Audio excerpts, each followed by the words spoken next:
Kusal Nagar railway മേൽപ്പാലം നിർമ്മിക്കണമെന്നാവശ്യപ്പെട്ട് കർമ്മസമിതിയുടെ നേതൃത്വത്തിൽ തീരദേശവാസികൾ ഒത്തുചേർന്നു. ജനകീയ കൂട്ടായ്മ നഗരസഭാ ചെയർപേഴ്സൺ ഹസീന താജുദ്ദീൻ ഉദ്ഘാടനം ചെയ്തു. നമ്മൾ ഇന്നിവിടെ ഒത്തുചേർന്നിരിക്കുന്നത് കുശാൽ നഗർ റെയിൽവേ മേൽപ്പാലം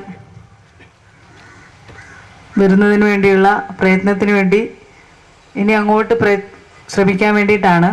അപ്പോൾ ഇതിനൊരു സംഘാടക സമിതി രൂപീകരണ യോഗമാണ് ഇന്ന് ഇവിടെ വിളിച്ചു ചേർത്തിരിക്കുന്നത്. എന്തുകൊണ്ട് വർഷങ്ങളോളായി നമ്മൾ ഈ മേൽപ്പാലം എന്നുള്ള പറയുന്ന ഒരു സ്വപ്നമായിട്ട് തീരദേശവാസികൾ നടക്കാൻ തുടങ്ങിയിട്ട് ഈ ഒരു സ്വപ്നം, ഈ ഒരു പ്രശ്നം തന്നെയാണ്. നമ്മൾ പ്രദേശവാസികളെ സംബന്ധിച്ചിടത്തോളം ഇതൊരു പ്രശ്നം തന്നെയാണ്. ഇത് പരിഹരിക്കാൻ വേണ്ടി, ഈ പ്രശ്നം ദൂരീകരിക്കാൻ വേണ്ടി ഈ മേൽപ്പാലം എന്ന സ്വപ്നം സഫലീകരിച്ചേ മതിയാകൂ. അതുകൊണ്ട് തന്നെ നമ്മുടെ ഇപ്പോൾ കോട്ടച്ചേരി ആവിക്കര റെയിൽവേ മേൽപ്പാലം ഒരുപാട് പ്രശ്നങ്ങളും ബുദ്ധിമുട്ടുകളായി ഇപ്പോഴും അത് സഫലീകരിക്കാൻ പറ്റാത്തൊരവസ്ഥയിൽ ഇപ്പോഴും നിലനിൽക്കുകയാണ്. അതുകൊണ്ട് തന്നെ ഇപ്പം ഈ പ്രദേശത്താണെങ്കിൽ അവിടെ ഉണ്ടാവുന്ന ആ പ്രശ്നങ്ങളൊന്നും ഇവിടെ ഉണ്ടാവില്ല എന്നൊരു ഉദ്ദേശത്തോടു കൂടിയാണ് ഇന്ന് നമ്മൾ ഇവിടെ ഒരുമിച്ചിരിക്കുന്നത്. അപ്പോൾ ഇനി അങ്ങോട്ട് എല്ലാവരുടെയും ഒത്തൊരുമയോടുള്ള ആത്മാർത്ഥമായ പ്രവർത്തനം ഉണ്ടായി. കാഞ്ഞങ്ങാട് പട്ടണത്തിൻ്റെ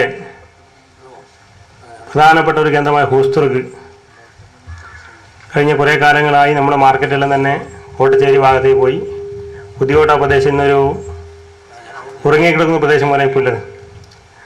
അതോടൊപ്പം തന്നെ കഴിഞ്ഞ കുറേ കാലങ്ങളായി 10-15 വർഷക്കാലമായി കോട്ടച്ചേരി ഈ തീരദേശവാസികളുടെ പ്രയാസങ്ങൾ ലഘൂകരിക്കുന്നതിന് വേണ്ടി കോട്ടച്ചേരി റെയിൽവേ മേൽപ്പാലം യാഥാർത്ഥ്യമാക്കുന്നതിന് ആവശ്യമായ പ്രവർത്തനം ആരംഭിക്കുകയും അതുമായി ബന്ധപ്പെട്ട് തുടങ്ങിയ സമയത്ത് തന്നെ പ്രശ്നങ്ങളുണ്ടാവുകയും ആദ്യം ഒരു അലൈൻമെൻറ്റ് തീരുമാനിക്കുകയും രണ്ടാമത് ചില സമ്മർദ്ദതന്ത്രത്തിൻ്റെ ഫലമായി അത് മറ്റൊരു പ്രദേശത്തേക്ക് മാറുകയും അതുമായി ബന്ധപ്പെട്ട് ആ പ്രദേശത്ത് മറ്റൊരു തർക്കം ഉണ്ടാക്കുകയും അങ്ങനെ തർക്കത്തിൻ്റെ പേരിൽ ഇപ്പോൾ ഒന്നും നടക്കാത്തൊരവസ്ഥയും പ്രാരംഭകാലത്ത് തന്നെ നല്ല രീതിയിൽ അത് തർക്കമില്ലാതെ പോയിരുന്നു ഇന്ന് കോട്ടച്ചേരി റെയിൽവേ മേൽപ്പാലം യാഥാർത്ഥ്യമാകുമായിരുന്നു.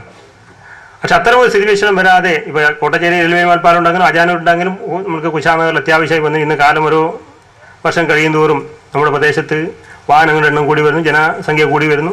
അത്തരം സാഹചര്യം നമ്മുടെ കാഞ്ഞങ്ങാട് പട്ടണത്തിൻ്റെ തന്നെ 10-16 വാർഡുകളോടും റെയിൽവേ ലൈനുമായി ബന്ധപ്പെട്ട് പടിഞ്ഞാറ് ഭാഗത്ത് സ്ഥിതി ചെയ്യുന്നു. ഈ പ്രദേശത്തുള്ള ആളുകൾ കഴിഞ്ഞ കുറേ കാലങ്ങളായി അനുഭവിക്കുന്ന പ്രയാസങ്ങൾ ഇപ്പോൾ ഓരോ ദിവസം കൂടുന്തോറും കൊങ്കൺ റെയിൽവേ വന്നതോടുകൂടി കഴിഞ്ഞ കാലത്ത് വരിയായ റെയിൽവേകൾ ട്രെയിൻ ഇതുവഴി പോകാൻ തുടങ്ങി. ഓരോ ദിവസവും 10-30 പ്രാവശ്യം റെയിൽവേ അടക്കുന്നു. അടച്ചാൽ തന്നെ 10-20-25 മിനിറ്റ് സമയം അടച്ചു വെക്കുന്നു. അപ്പോൾ 1 കിലോമീറ്റർ നീളത്തിലാണ് വാഹനം. ഇപ്പോൾ ഇവിടുന്ന് കോട്ടച്ചേരിയുടെ പ്രയാസം ഇവിടുന്ന് ഇപ്പോൾ റെയിൽവേ കയറി അടച്ചാൽ അതിന് പുതിയോട്ട പോലീസ് സ്റ്റേഷൻ മുമ്പിലോടെ വാഹനം നിൽക്കുന്ന അവസ്ഥ ഇപ്പോൾ വന്നു. 2-3 കൊല്ലം കഴിയുമ്പോഴേ പുതിയോട്ട ജംഗ്ഷനിലേക്ക് വാഹനം നിൽക്കുന്ന അവസ്ഥ വരും. അപ്പോൾ അടിയന്തരമായി ഈ ഒരു പ്രശ്നത്തിന് ഇത്തരം ആളുകൾ ഇങ്ങനെ കഴിഞ്ഞ് ഇങ്ങനെ ഒരു സംഘാടക സമിതി രൂപീകരിക്കുന്ന പ്രശ്നത്തിന് ഇടപെടാനെങ്കിലും സാധ്യത അവരെ അഭ്യർത്ഥിക്കാൻ ഈ സമീപിക്കുകയാണ്. അതുകൊണ്ട് യാതൊരു തർക്കങ്ങളും ഇല്ലാതെ എത്രയും നല്ല രീതിയിൽ ഒരു കമ്മിറ്റി ഉണ്ടാക്കി ആ കമ്മിറ്റിയുടെ സമഗ്രമായ പ്രവർത്തനത്തിന് ഫലമായി കാലപ്പഴക്കമില്ല അന്തരം 2-3 കൊല്ലത്തിനകത്ത് ഇത് പണി തുടങ്ങി പൂർത്തിയാക്കിയില്ലെങ്കിൽ നമുക്ക് ഈ കോട്ടച്ചേരി പുതിയോട്ട ഈ റെയിൽവേ ഗേറ്റ് അടച്ചാൽ കിലോമീറ്ററുകൾ ഓരോ ദിവസവും നമ്മുടെ പ്രദേശത്തിനൊക്കെ 4-5 വാഹനം വാങ്ങുന്ന ആളുകൾ ഒരു വാർഡിനകത്തുണ്ട്. ആ സ്ഥിതി വെച്ച് നോക്കിയാൽ ഒരു 2-3 വർഷം കഴിയുമ്പോൾ വാഹനങ്ങൾ സാധനം അത്രമാത്രം ഉണ്ടാകും. അപ്പോൾ ഒരു ഗേറ്റ് അടച്ചാൽ ഏകദേശം വളരെ കിലോമീറ്റർ നീളത്തിൽ വാഹനം നിൽക്കുന്ന അവസ്ഥ വരും. അപ്പോൾ അതുകൊണ്ട് തന്നെ ഈ ഒരു അവസ്ഥ മാറ്റുന്നതിന് വേണ്ടി നല്ല രീതിയിൽ തന്നെ യാതൊരു തർക്കങ്ങളുമില്ലാതെ ഒരു കമ്മിറ്റി ഉണ്ടാകും. ആ കമ്മിറ്റിയുടെ പ്രവർത്തനപരമായി ബന്ധപ്പെട്ട ആളുകളെ കണ്ട് കുശാൽ നഗർ റെയിൽവേ മേൽപ്പാലം യാഥാർത്ഥ്യമാക്കുന്നതിന് ആവശ്യമായ പരിശ്രമത്തിൽ എല്ലാവരുടെയും ആത്മാർത്ഥമായ ശ്രമം ഉണ്ടാവണമെന്ന് അഭ്യർത്ഥിക്കാൻ ഈ സമീപിക്കുകയാണ്. അതോടൊപ്പം തന്നെ നമ്മൾ പുതിയ ബസ് സ്റ്റാൻഡിലും കാഞ്ഞങ്ങാട് വരുമ്പോൾ ഈ റെയിൽവേ മേൽപ്പാലവുമായി ബന്ധപ്പെട്ട് നിൽക്കുന്ന സ്ഥലത്ത് തന്നെ പുതിയ ബസ് സ്റ്റാൻഡ് വന്ന് കാഞ്ഞങ്ങാട് പട്ടണത്തിൻ്റെ വ്യാപാര കേന്ദ്രം ഒരു പരിധിവരെ കാഞ്ഞങ്ങാട് നെല്ലി പതിയാനും നമ്മളെ ഒരു കാഞ്ഞങ്ങാട്ടുകാരൻ എന്ന് പറയുമ്പോൾ നമ്മളെ ഒരു ലക്ഷ്യം കാഞ്ഞങ്ങാടിൻ്റെ വികസനം മാത്രമാണ്. അപ്പോൾ കാഞ്ഞങ്ങാട് ഇപ്പോൾ കോട്ടച്ചേരി റെയിൽവേ മേൽപ്പാലം കാഞ്ഞങ്ങാടിൻ്റെ വികസനം മറ്റ് പഞ്ചായത്ത് ഇപ്പോൾ ഹോസ്തുക്കിലാണ് ഇതൊരു മേൽപ്പാലം അടിയന്തരമായി വരുന്നെങ്കിൽ നമ്മുടെ വ്യാപാര മേഖല ഒരു പരിധി ഈ മേഖലയിലേക്ക് നീങ്ങും സാധ്യതയുണ്ട്. അതുകൊണ്ട് തന്നെ അപ്പോൾ എത്രയും പെട്ടെന്ന് നമ്മൾ എല്ലാവരും ആത്മാർത്ഥമായി ഒത്തുപിടിച്ച് നിന്നുകൊണ്ട് ഈ കുശാൽ നഗർ റെയിൽവേ മേൽപ്പാലം നിർമ്മിക്കാൻ ആവശ്യമായ പരിശ്രമം തുടങ്ങുകയും അത് യാഥാർത്ഥ്യമാകുന്ന യാതൊരു തർക്കങ്ങളും യാതൊരു പ്രയാസങ്ങളും യാതൊരു പ്രശ്നങ്ങളും ഇല്ലാതെ യാഥാർത്ഥ്യമാകുന്നതിന് ആവശ്യമായ ആത്മാർത്ഥമായ സമീപനം എല്ലാവരുടെ ഭാഗത്തുണ്ടാകുന്ന അഭ്യർത്ഥിക്കുന്നതോടൊപ്പം നമ്മുടെ ഭാഗത്തുനിന്ന് പറ്റാവുന്ന എല്ലാ സഹായ സഹകരണങ്ങളും ഈ ഒരു പ്രവർത്തനം ഉണ്ടാവുന്നു സൂചിപ്പിച്ചുകൊണ്ട് ഞാൻ നിർത്തുന്നു.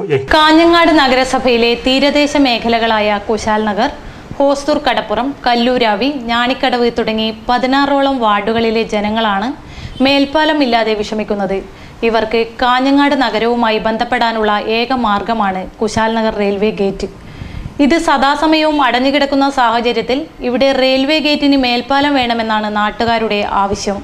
നൂറുകണക്കിന് തീരദേശവാസികളാണ് കുശാൽ നഗർ പോളിടെക്നിക് ഗ്രൗണ്ടിൽ ഒത്തുചേർന്നത്. യോഗത്തിൽ മേൽപ്പാലം എന്ന ആവശ്യം എത്രയും പെട്ടെന്ന് യാഥാർത്ഥ്യമാക്കുന്നതിനു വേണ്ടി അധികാരികൾക്ക് നിവേദനങ്ങൾ നൽകാനും റെയിൽവേ സ്റ്റേഷനിൽ ധർണ നടത്താനും തീരുമാനിച്ചു. കർമ്മസമിതി കൺവീനർ KP മോഹനൻ സ്വാഗതം പറഞ്ഞു. ചെയർമാൻ K മുഹമ്മദ് കുഞ്ഞി അധ്യക്ഷനായി. അഡ്വക്കേറ്റ് NA ഖാലിദ്, പ്രഭാകരൻ വാഴുന്നോറെഡി, NK Ratnakaran, Aseenar Kalluravi, HK Damodaran, Santhosh, Raju TK, Palatt Ibrahim തുടങ്ങിയവർ സംസാരിച്ചു.